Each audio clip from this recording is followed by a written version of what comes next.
Hey guys, welcome to my channel. आज की video save me के एपिसोड 3 की होने वाली है। अगर आप मेरी चैनल पे नए हो तो प्लीज़ चैनल को सब्सक्राइब करके बेल आइकन को प्रेस कर दीजिए। एपिसोड स्टार्ट होते ही हम देखते हैं कि सांगहवान सांगजिन के मेमोरियल में आता है।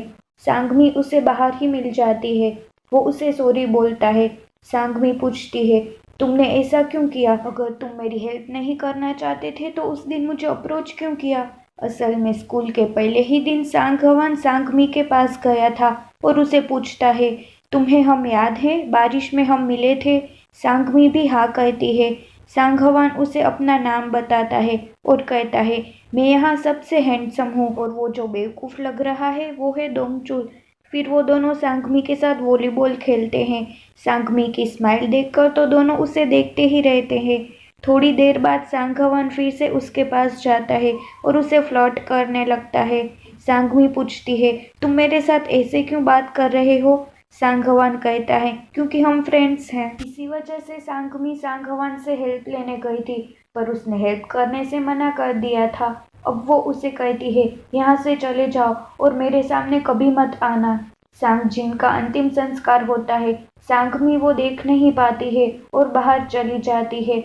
मिस्टर जो वहीं आ रहे थे, वो उसे देखते हैं। सांगमी दौड़ के जंगल में एक ऊंची टेकरी पर पहुंच जाती है और बहुत ही रोती है। वो नीचे गिरने ही वाली थी, पर मिस्टर जो उसे पकड़ लेते हैं और उसके आंसू पोंछते हैं। सांगजिन को जिस लड़कों के ग्रुप ने बुली किया था, वो सब बहुत रिच थे। उनके पेरेंट्स भी बड़े बड़े ऑफिसर्स थे। इसी वजह से वो सब छूट जाते हैं, पर डोंगचुल नहीं छूट पाता है। सांगहवान डिटेक्टिव से पूछता है कि उन लड़कों को तो छोड़ दिया, तो आप डोंगचुल को क्यों नहीं छोड़ रहे हो? पर डिटेक्टिव कहते हैं, आज तो वो नहीं छूट पाएगा। डोंगचुल को बार बार सांगजिन ही याद आ रहा था। लॉकअप में एक जगह तो उसे सांगजिन दिखाई भी देता है। दूसरे दिन वो भी लॉकअप में से छूट जाता है। सांगहवान को पता चलता है कि डोंगचुल को स्कूल में से निकाला गया है। उसे डोंगचुल के लिए बहुत बुरा लगता है। तभी क्लास में डोंगचुल आता है और सांगहवान से बात भी नहीं करता है। सांगहवान उससे बात करने की कोशिश करता है, पर डोंगचुल कुछ बोलता ही नहीं है। टीचर क्लास में आके डोंगचुल को देखती है और उसे घर जाने को कहती है। सांगहवान टीचर से कहता है, इसने गलत क्या किया है? स्कूल में से इसे नहीं, उन लड़कों को निकालना चाहिए। पर टीचर सांगहवान को भी डांटती है। डोंगचुल चला जाता है। सांगहवान भी उसके पीछे जाता है और कहता है, तुम ऐसे ही चले जाओगे, कुछ करोगे नहीं? डोंगचुल कहता है, मेरे पापा अल्कोहलिक है, कुछ काम भी नहीं करते हैं। तुम्हारे पापा जैसे पावरफुल नहीं है।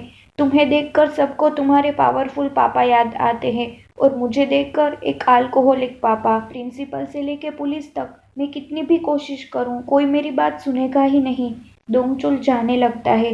सांगहवान कहता है, तुम्हें देखकर मुझे कभी तुम्हारे पापा याद नहीं आते हैं, तो ऐसा कुछ मत सोचो और स्ट्रॉन्ग बनो। मैं स्कूल के बाद तुमसे मिलूंगा। डोंगचुल भी बाय बोलकर चला जाता है। सांगजिन की मौत का उसकी मॉम पे बहुत गहरा असर हुआ था। वो घर का दरवाज़ा खोलने को कहती है कि दरवाज़ा बंद होगा तो सांगजिन अंदर नहीं आ पाएगा। पापा उसे संभालते हैं और कहते हैं, सांगजिन अब इस दुनिया में नहीं रहा। मॉम बहुत रोती है और पापा को कहती है, अगर आप हमें यहाँ लाते ही नहीं तो ये ना होता। वो सांगमी को भी कहती है, तुम्हें सब पता था, फिर भी तुमने अपने भाई को प्रोटेक्ट नहीं किया। वो जाके घर का दरवाज़ा खोल देती है और कहती है, देखा, सांगजिन यहाँ ठंड में खड़ा है। मॉम को बहुत सदमा लगा था, इसीलिए वो ऐसा बिहेव कर रही थी। सांगमी को ड्रॉअर में से वो बुक मिलती है जो फादर ने सांगजिन को दी थी। डोंगचुल अपने फ्रेंड्स के साथ रेस्टोरेंट में बैठा था। सब सांगहवान का वेट कर रहे थे। डोंगचुल कुछ ठीक नहीं लग रहा था।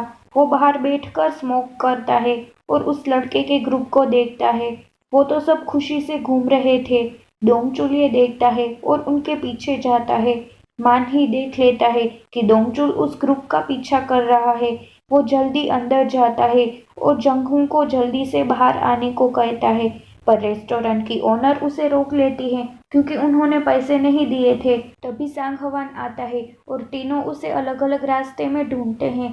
डोंगचुल उस लड़के का पीछा करता है और उसे मारकर कहता है, तुम्हारी वजह से किसी की जान चली गई है और तुम हंस रहे हो, तुम्हें ज़रा भी गिल्ट नहीं है? वो लड़का भी आर्ग्यूमेंट करता है, दोनों लड़ते हैं। डोंगचुल उसे बहुत ही मारता है। वो लड़का कहता है, तुम जानते नहीं मेरे पापा कौन है। डोंगचुल कहता है, मुझे उनमें कोई इंटरेस्ट नहीं है, और उस लड़के की बहुत ही पिटाई करता है। आखिर में वो लड़का हार मान लेता है और कहता है, मैं सब कन्फेस कर दूंगा, पुलिस से कन्फेस कर दूंगा कि मेरी वजह से ही वो मरा है। डोंगचुल उसे अभी इसी वक्त पुलिस स्टेशन जाने को कहता है और उसे छोड़ देता है। सांगहवान भी वहां आता है और ये देखता है। वो लड़का डोंगचुल पे पीछे से वार करता है और अम्ब्रेला से उसे मारता है। सांगहवान डोंगचुल को छुड़वाता है, पर वो लड़का फिर से मारने आ रहा था। डोंगचुल सांगहवान को धक्का देके बचा लेता है और खुद उस लड़के के साथ रोड पे से गिर जाता है। दोनों देखते हैं कि वो लड़का बड़े पत्थर के साथ टकराया था। उसकी हालत बहुत खराब थी।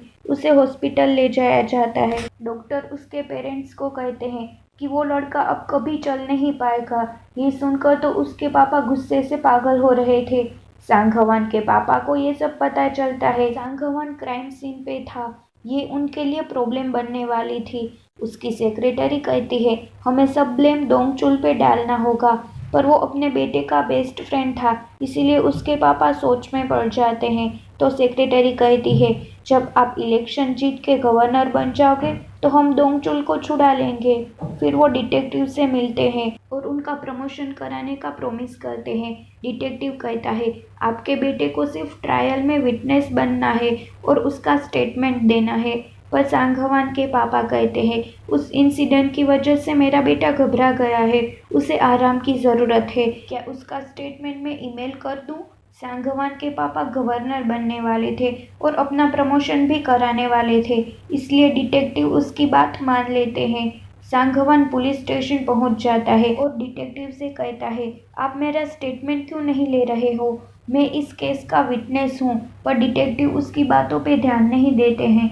मिस्टर जो फादर से बातें कर रहे थे, वो पूछते हैं, आप सोल से आई फैमिली पे कुछ ज़्यादा ही ध्यान नहीं दे रहे हो? सांगमी की वजह से ना? ये सुनकर फादर कहते हैं, सांगमी वो वर्जिन मेरी है जो हमें मोक्ष का रास्ता दिखाएगी। फिर वो मिस कांग को सांगमी की फैमिली का ध्यान रखने को कहते हैं। सांगहवान अपने पापा से बात करता है कि मैं कोर्ट में विटनेस बनूंगा। उसके पापा कहते हैं, मैं इलेक्शन जीत के किसी भी तरह डोंगचुल को छुड़ा लूंगा, तो प्लीज़ कोर्ट में विटनेस मत बनो। उस लड़के के पापा यूनियन के हेड है। अगर तुम उसके बेटे के खिलाफ जाकर डोंगचुल को बचाओगे तो मैं गवर्नर नहीं बन पाऊंगा। मैं ये अपने लिए नहीं कर रहा हूँ। अगर मैं फिर से गवर्नर बन जाऊंगा तो तुम्हारी मॉम ठीक हो जाएगी और हम पहले की तरह हंसी खुशी रहेंगे। अब सांगहवान कुछ नहीं बोल पाता है। सांगमी के पापा को बूढ़े आदमी से पता चलता है कि जिन लड़कों की वजह से उनके बेटे की मौत हुई है, वो तो सब छूट गए हैं और मजे से जी रहे हैं। डोंगचुल को मिलने जंगहू और मानही जेल में आते हैं। मानही कहता है, सांगहवान कोर्ट में विटनेस बनेगा तो तुम टेंशन मत लो, सब ठीक हो जाएगा। इन दोनों ने जेल में डोंगचुल के खाने पीने के लिए पैसे भी जमा करवाए थे। मानही सांगहवान को मैसेज भी करता है कि तुम कोर्ट में आओगे ना, हम तुम्हारा इंतजार करेंगे। सांगहवान भी क्या करता, एक तरफ उसकी फैमिली थी तो दूसरी तरफ बेस्ट फ्रेंड। हम देखते हैं कि सांगमी के पापा उस लड़के के ग्रुप को ही देख रहे थे। उनके हाथ में कुहाड़ी थी। वो अपने बेटे का बदला लेने उस ग्रुप के पीछे जाते हैं। डोंगचुल कोर्ट में आता है। आज उसकी केस की सुनवाई थी। जंगहू और मानही भी डोंगचुल की दादी के साथ आए थे। सब सांगहवान का वेट कर रहे थे। वो मानही का कॉल भी नहीं रिसीव कर रहा था। उसे समझ नहीं आ रहा था कि वो क्या करे, पर वो खुद को रोक नहीं पाता है और विटनेस बनने कोर्ट में जाता है। सांगमी के पापा उस ग्रुप को मारने गए थे, पर पिटाई तो उनकी हो रही थी। एक लड़का उसे बहुत ही मारता है। वो तो कुहाड़ी से उसे मार देना चाहता था, पर बाकी सब उसे रोकते हैं और वहां से भाग जाते हैं। सांगमी के पापा की कंडीशन बहुत ही खराब थी, पर वो उठकर कहीं जाने लगते हैं। उसी रास्ते से सांगहवान कोर्ट में जा रहा था। वो देखता है कि सांगमी के पापा बेहोश हो गए थे। वो उसके पास जाता है।